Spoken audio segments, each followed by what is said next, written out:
What's up, guys? Lee from YGO Bournemouth here. No, it's been a while. I've been rather busy at work, but I've also gotten rather bored of the meta, to be honest. I don't know if I'm the only one.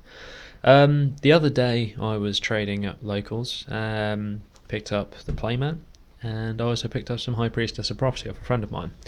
I'd never had Prophecies originally. I always liked the deck, but it was always a bit pricey for me. But after I got the playset of Secret Priestess, I decided I'll try and make it. So this is my first build. I'll get straight into it and give you my reasonings why. Obviously, it's a pretty standard build. Prophecy only goes one way, really. There are combos people are using Shadol with it at the moment, which is working relatively well. But I just wanted a non-meta deck. I wanted something that's not current format to play, because I'm just so bored of the Tellarknights and the Shadows and the Necros, and even like things like Ritual Beast make me angry at the moment. So I just wanted to have something a bit more fun. So yeah, here we are. So yeah, 3 copies of High Priestess of Prophecy, your beat stick, your easy summon, your destruction, your overlay material. She is the queen, she is the best card in the deck. Certainly the best monster in the deck anyway. She just does everything you needed to do, and an absolutely beautiful artwork. Great card. The 1 copy of the World of Prophecy. I'm running a Temperance build, and with that I can get World out and recycle my Spellbooks quite easily. Obviously the destruction thing can happen, it hasn't happened yet, but I actually like the recycling from the graveyard, so I can I use 2 Spellbooks like Secrets and Master turn 1, and if I've got a Temperance, I then trib Temperance out, get World onto the board, and have the Secrets and Masters back to my hand. So I've used no Spellbooks, but I've got this beat stick on the board. Mandatory card, 3 copies of Blue Boy. Yeah, Spellbook Magician of Prophecy. He's an amazing little card. Obviously not very strong, but his effect is amazing. Being able to search him with secrets is just incredible. Really cool little dude. Lovely artwork again, amazing in Ultimate.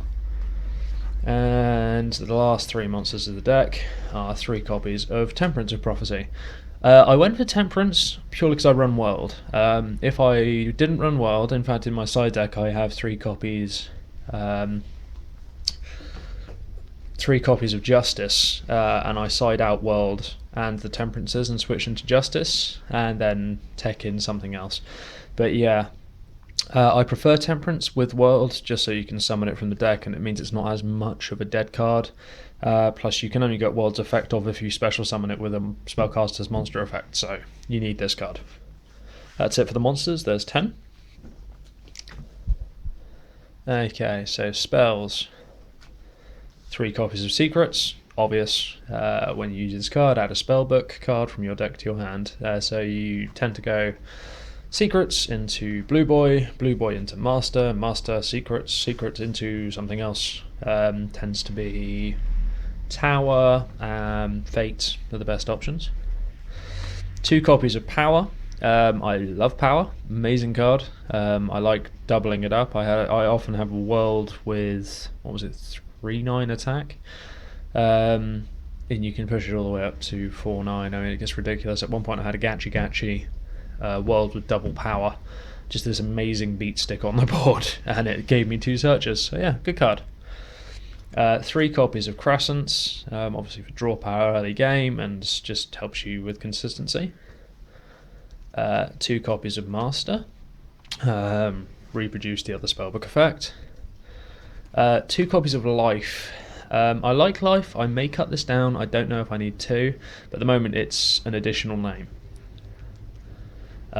Double Eternity. Obviously you use Priestess to banish your Spellbooks, so you can banish one you want to use again, and then Eternity back to your hand. So you banish Fate from grave to destroy a card on the field. Eternity, add Fate back, set Fate. You've got Fate face down. You've got an Eternity in the graveyard material.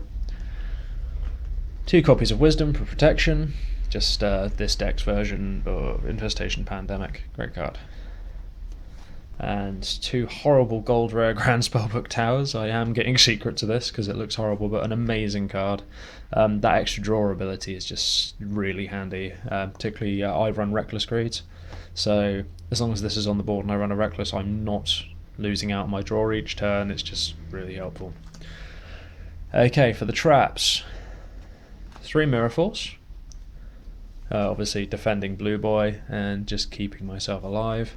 3 Fiendish, same thing again, stopping effects, defending Blue Boy, and keeping myself going until I can go for bigger plays.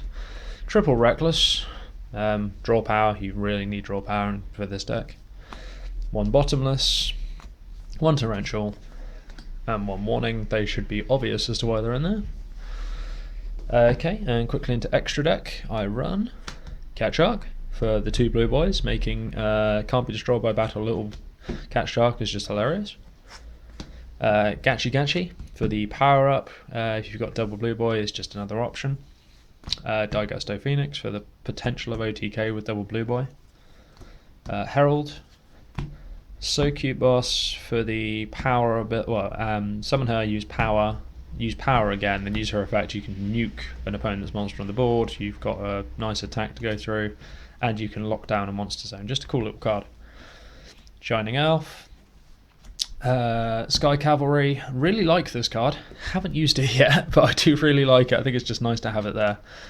For the worst case scenarios, if I'm ever forced with 2 level 3s, which doesn't very happen very often, I have a Fortune Tune to be annoying, and a Zen Mains. And obviously, because I run so many rank 2s and 3s, double down and Magician.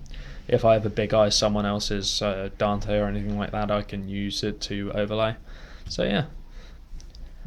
1 Big Eye, obvious for the Priestesses, Draco Sack, Master of Blades, and Hierophant. That's everything, man. But yeah, I hope you like my build. Obviously, any criticism is appreciated. I'm new to Spellbooks. Obviously, Fate isn't in there at the moment purely because I don't have it yet. It's the one card I am waiting for. I'll probably be cutting a life for Fate, but as soon as it comes in, that's what will be happening. But yeah, for now, Lee from YGO TCG Bournemouth, out.